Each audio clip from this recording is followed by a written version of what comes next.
Hey, I'm Mark Rossiter. I'm here to talk to you guys about the park edition of the Phoenix project.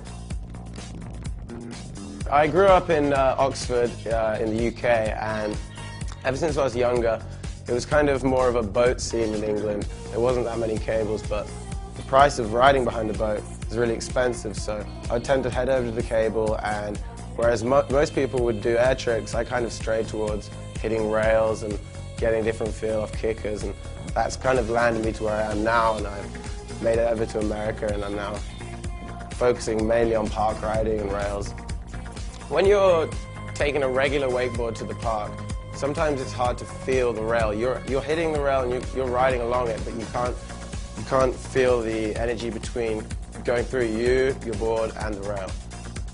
Since being on flexboards, I've been able to get a lot better feeling on the rail, but there's still been that little bit of a lack of balance and control when on the rail.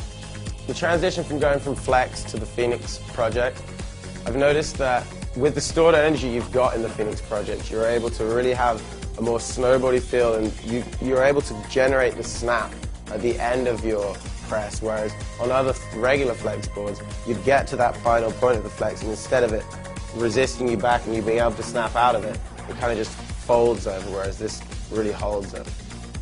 So you'll notice that when you're riding the Phoenix project or the park edition of the Phoenix project, when you're at the end of the rail and you're pressed out, due to the balance points being changed to closer to the tip and tail, you're really able to feel it, and the board will answer to what you want it to do when you're at the end of the rail.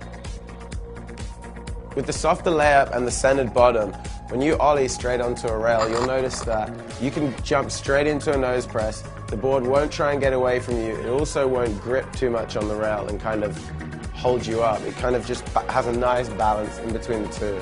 And you're able to stay pressed for longer whilst being in control.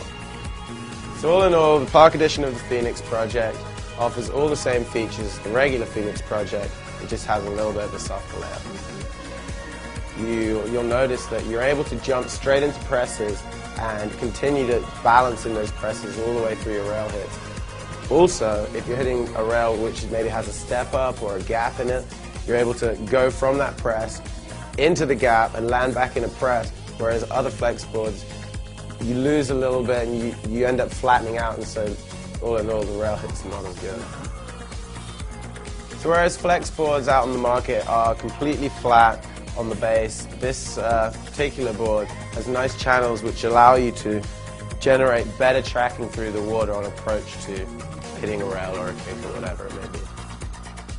Okay guys, hopefully I cleared up to you the differences between regular boat boards, flex boards, and the Phoenix project collection we've got here at Ronix.